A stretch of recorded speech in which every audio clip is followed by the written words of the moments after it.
Hi hello नमस्कार, मी वैशाली स्वागत करते तुमचं माझ्या यूट्यूब चॅनलवर. तर आज आहे गुरुवार, स्वामींचा वार आणि मला उपवास असतो गुरुवारला. तर इथं घरातली सर्व कामे आवरून झाली, भांडी फरशी झाडू वगैरे सर्व झालं. आणि म्हटलं आंघोळीच्या पहिले आता बाथरूम वगैरे स्वच्छ करून घ्यावं आणि नंतर आंघोळ करावी. तर पाणी पण ठेवलं आहे मी तापवायला आणि इथं आता बाथरूम स्वच्छ करून घेते. आणि आठवड्यातून मी 2 वेळ तरी बाथरूम स्वच्छ करतेच आणि गुरुवारी पूर्ण स्वच्छता असतेच माझी. जसं की बाथरूम, बाहेरचे पोरचे वगैरे सर्वच. मग त्यामुळे सर्व काम आवरली. म्हटलं आता चला बाथरूम वगैरे चांगलं क्लीन करून घेऊ आणि मग नंतर आंघोळ करून मग बाकीची कामं करूया. तर आज वातावरण पण खूप खराब आहे पावसाचं. 4-5 दिवस झालं ऊन पण नाही आहे जसं पाहिजे तसं. तो एवढा कडक ऊन तापतोय, पण 2-4 दिवसामध्ये काही उन्हाचं काही तडाखा जाणवला नाही एवढा. बघू आता काय होतं. पाऊस तर सांगितलं आहे, पाऊस आल्यावर मग नंतर उन्हाचा थोडा जाणवलं आपल्याला. चला इथं बाथरूम वगैरे पण माझं धुवून झालं आणि आता लगेच आंघोळ करून घेते. आंघोळ केल्यावर मग बाकीची कामे. आणि दिवसभर कितीही कामे करा ते संपत नाही कामे. स्त्रियांचं आयुष्य ना लग्न झाल्यावर खूप बदलते. कितीही कामे केली घरातली तरी ती संपतच नाही. चालूच राहावं लागतं दिवसभर. हे काम केलं आपल्याला वाटतं आता तरी थोडा आराम भेटेल. चला इथं माझी आंघोळ पण झाली आणि आंघोळ झाल्याबरोबर ना कपडे मशीनला लावून घेते, जेणेकरून मग माझी देवपूजा वगैरे उंबरठा पूजन होईपर्यंत मग माझे कपडे पण धुवून होतात. म्हणजे एका कामाच्या याच्यामध्ये 2 कामे होऊन जातात, 2 in 1. तर चला आज केस पण धुवून घेतले मी. म्हटलं चला रात्री मी ऑइलिंग वगैरे केली होती त्याच्यामुळं म्हटलं चला. आणि आता इथं स्किन केअर करते. माझी स्किन तशी खूप खराब, डिलिव्हरीनंतर खूपच खराब झाली. पण म्हटलं चला आता स्किन केअर पण चालू केलं आहे मी थोडं थोडं. सनक्रीम लावून घेते पहिले तर चेहऱ्याला. नाही सॉरी, सर्वात पहिले मॉइश्चरायझर लावून घेते. आणि अजून एवढा काय म्हणजे एवढा काय वेळ नाही झाला अजून. ऊन पण नाही आहे जसं पाहिजे तसं कोवळं ऊन आहे. पण माझी कामे लवकर उठली ना तर लवकर कामे आवरली. आणि गुरुवार म्हटलं तर मला उपवास राहतं, त्याच्यामुळे मग जेवणाचा नाश्त्याचा एवढा काही लोड नाही राहत. मग बाकीचे कामं हळूहळू करते मी. आंघोळ वगैरे साफसफाई हे आधी करून घेते. चला आता इथं मॉइश्चरायझर लावून घेते. स्किन खूप खराब झाली डिलिव्हरीनंतर. एवढी माझी स्किन खराब नव्हती पहिले, पण आफ्टर डिलिव्हरी खूप खूप जास्त.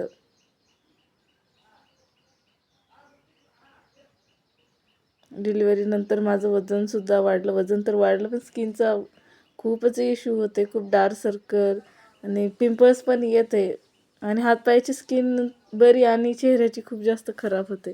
तुमच्याकडे काही पर्याय असेल तर सुचवा मला.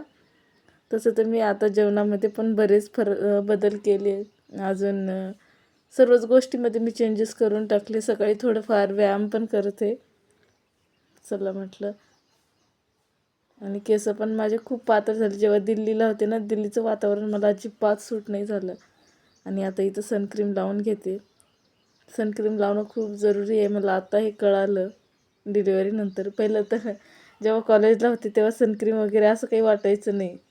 एक क्रीम लावायची, पावडर लावायची की झालं. पण आता असं वाटतं की जसं जसं वय वाढत जाते ना, स्वतःची काळजी घेणं खूपच गरजेचं आहे. आणि आता मी स्वतःची काळजीसुद्धा घेते. खूप साऱ्या गोष्टीमध्ये आता हळूहळू चेंजेस करत आहे. एकदम तर नाही म्हणणार पण करत आहे. तिथे सनक्रीम पण लावून झालं. तुम्हाला दिसत असेल माझ्या चेहऱ्यावर भरपूर काळे डाग आहेत. आता 2-3च प्रोडक्ट यूज करते मी. एक तर मॉइश्चरायझर, सनक्रीम आणि सिरम. ते सिरम पण केस धुतल्यानंतरच, असं नेहमी नाही. आता इथं सिरम पण लावून घेते. ओले केसामध्येच लावायचं असते तर लावून घेते. आणि सिरम लावल्यापासून माझे जे केस आहेत ना बऱ्यापैकी चांगले दिसतात. नाहीतर एवढे ड्राय व्हायचे ना आणि खूप गळायचे. गळणं तर थोडंफार कमी झालं, पण एक शायनिंग असते ना ते पण केसाला आता येते. चला म्हटलं आता वापरूया, थोडं चेंजेस करूया. आणि नैसर्गिक जे असतं ना ते पण मी घरी करून बघते. आयुर्वेदिक आपले उपचार असतात ना ते पण करते मी. काही टिप्स चेहऱ्यासाठी वगैरे. आणि केसांसाठी जास्त करते, चेहऱ्यासाठी खूप कमी. आता इथं माझं स्किन केअर आणि हेअर केअर पण झालं आहे. चला आता इथं बाकीची कामे पूजा वगैरे पण करून घेऊ. हे बघा माझी पूजा वगैरे पण झाली. आज पूजाच केली ना, घरातलं वातावरण एकदम प्रसन्न. बघा ऊन आहे पण तेवढं नाही आहे जेवढं नेहमी असते. बाकीचे कामं तर सर्व आवरलेली आहे. इथं वरण भाताचा कुकर लावला आहे बाबूसाठी. माझा तर उपवास आहे पण त्याला लागतो ना. आणि आता मी ब्रेस्ट फिडिंग बंद करायचं विचार चालू आहे थोडं थोडं रोज. तर मग मी त्याला खायचं चालू केलं आहे आता. त्यासाठी वरण भात लावला आणि त्याला आंघोळ वगैरे करून झोपवलं आहे पण. आणि इथं उंबरठा पूजन पण केलं आहे. तिथं लाकडाचा उंबरठा नाही त्याच्यामुळे ते हळदीचं लेपन असं दिसतंय. आणि बाबू पण झोपलाय शांतपणे. आणि बघा ऊन एवढं तर नाही पण आहे थोडंफार. आणि आता भरपूर कामे झाली घरातली. आता थोडं निवांत चाय घेऊया म्हटलं. आता चहा पिते निवांत बसून आणि मग लागते बाकीच्या कामाला. चहा वगैरे पूजा वगैरे होईपर्यंत माझे कपडे पण झाले होते. चला म्हटलं आता कपडे पण सुकवत घालूया. तर झालेच तर आता सुकवते. एवढं काही ऊन नाही आहे, थोडा वेळ लागेल वाळवायला. नाही तर ऊन असलं ना तर 1-1:30 वाजेपर्यंत माझे कपडे सुकून जातात. लगेच घड्या घालून घेते. पण कालचे कपडे पण सुकले नव्हते कारण काल थोडाफार पाऊस झाला होता. चला मग आता इथं कपडे वगैरे सुकवते. आणि हा माझा आवडीचा भाग म्हणजे माझ्या घराचा समोरचा पोर्चचा एरिया मला प्रचंड आवडते. आणि इथं माझ्यासाठी मी थोडा वेळ वेळ काढून बसत असते, चाय घेते किंवा असेच रिकामा वेळेत पण बसून निवांत विचार करते की आज काय करायचं आहे, उद्या काय करायचं आहे, असं विचार चालते. आणि गरमी एवढी होत आहे ना, बेकार गरम होते. त्याच्यामुळं म्हटलं आता गाऊनचा वापर पण करावा. थोडंसं मोकळं मोकळं वाटतं, एकदम गजबजलेलं वाटत नाही. गरमी एवढी जाणवत नाही, नाही तर खूप गरमी जाणवते. गरमीच्या याच्यामध्ये आणि मला तर प्रचंड जाणवते. चला म्हटलं आता पटकन करून घेऊया. आणि बऱ्यापैकी माझी कामं आवरली घरातली. त्याच्यामुळे मी काही आता एवढं टेन्शन घेत नाही आज. आणि कधीही असं वाटतं ना की आज काम आवरली तर आपण आराम करूया. पण आयुष्य बाईचं असं आहे ना की कितीही काम आवरली तरी तिला आराम नाही. 24 तास तिची ड्युटी चालूच. चला ते तर झाडांना पण 2-3 झाडं वरती लावलेली आहेत मी. त्यांना पण पाणी देऊन घेते. खाली मोठी झाडं आहेत तर खाली पण भरपूर झाडं आहेत. त्याला तर मी सायंकाळी पाणी देत असते. पण छोट्या झाडाला या टायमालाच देत असते. तर चला 2-3 आहेत. भरपूर होते पण आम्ही दिल्लीला गेलो होतो ना, तिकडं 5-7 महिने होतो तर त्याच्यामुळे आमची झाडं पूर्ण खराब झाली. जेवढे आहेत तेवढ्यालाच मी आता जपून ठेवले. चला तेवढ्याच करून घेते चांगली काळजी वगैरे. आता कपडे वाळून झाले. आता झाडांना पाणी देऊन झालं बऱ्यापैकी. आता अर्ध्याच्या वरती काम झाले.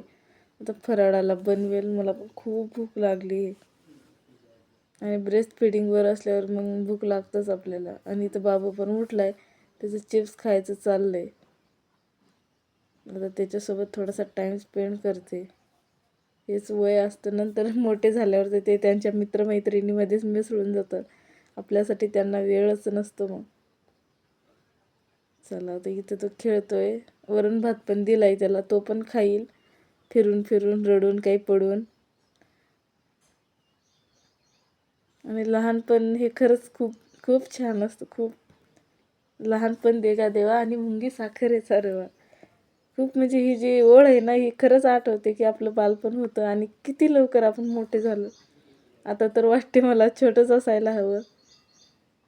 आणि यांच्या जे बाललीला असतात पाहूनच खूप छान वाटतं. आणि आता साबुदाणा पण बनवून घेतला. आणि साबुदाण्याची रेसिपी खूपदा शेअर केली. आता फराळ वगैरे करून झालं आणि आराम केला. 4:30 वाजेपर्यंत आराम केला. त्याच्यानंतर झाडू मारायला घेतला. चला म्हटलं आता घरातला कचरा काढून घ्यावं. पूर्ण झाडू वगैरे मारून घेते. झाडू वगैरे मारून घेते आणि मग बाकीचे कामं करते. आता एक संध्याकाळची झाडलोट आहे. पूर्ण स्वच्छ कचरा वगैरे बाहेर काढायचा संध्याकाळी. यानेच आपलं घर मन प्रसन्न राहते. बघा किती कचरा निघतो. छोटे बाळ म्हटल्यावर पुन्हा घरामध्ये किती पण स्वच्छता ठेवली ना तर कचरा होऊनच जातो. तर आता झाडू वगैरे मारतच लगेच जेवण पण बनवायला घेते लवकरच. इथं वांग्याची भाजी बनवते. आज उपवास आहे तर कांदा लसूण नाही आहे त्याच्यामध्ये. भूक लागलेली आहे ना, आणि सकाळी फराळ लवकर केला होता त्याच्यामुळे मला भूक लागली. तर म्हटलं चला इथं वांग्याची भाजी बनवून घेते पटकन. साधी सिंपल भाजी आहे, कारण कांदा लसूण वगैरे काहीच नाही आहे, त्याच्यामुळं पटकन होऊन जातं. आणि भाजीसोबत, वांग्याच्या भाजीसोबत माझी पुरी खायची खूप इच्छा आहे. आणि मग तसंही मला पुरी आवडते, मी बिना भाजीची पण खाऊ शकते पुरी, मला एवढी आवडते गरम गरम पुरी. चला मग आता इथं भाजी घेते बनवून. आणि एका साईडला कणिक पण मळून ठेवलेलीच आहे मी, कारण की मला प्रचंड भूक लागली, खूप खूप जास्त भूक लागली, त्याच्यामुळे म्हटलं लवकर आवरून घ्यावं. आता बाबूचं माझ्या मध्ये मध्ये चालू आहे लुडबुड करणं. लाईट पण सतत ये जा करत आहे, त्याच्यामुळे तुम्हाला तसं दिसत असं. इथं तेल पण तापत ठेवलं आहे आणि कणिक मळून ठेवलं होतं, पुऱ्या लाटून घेतल्या. चला म्हटलं आता पटपट पुऱ्या काढून घेऊ आणि देवपूजा करून लगेच जेवायला बसू, कारण की मला खूप भूक लागलेली आहे. आणि मला पुऱ्या एकदम अशा कच्च्या कच्च्या राहिलेल्या आवडत नाही, एकदम लालसर पुरी आणि टम्म फुगलेली पुरी आवडते मला, अशीच आवडते. आणि जाड पुरी आवडते, एकदम पातळ पुरी पण मला नको आवडतं, नाही आवडत तशी, नकोशी वाटते. हे बघा मला अशी पुरी आवडते, जाड पण आणि टम्म फुगलेली. आता इथं माझ्या पुऱ्या पण काढून घेते आणि मग बाकीचं राहिलेलं बोलू नंतर. आता लाईटचं ये जा चालूच राहतं, त्याच्यामुळे तुम्हाला दिसत असेल लाईट कमी जास्त होते.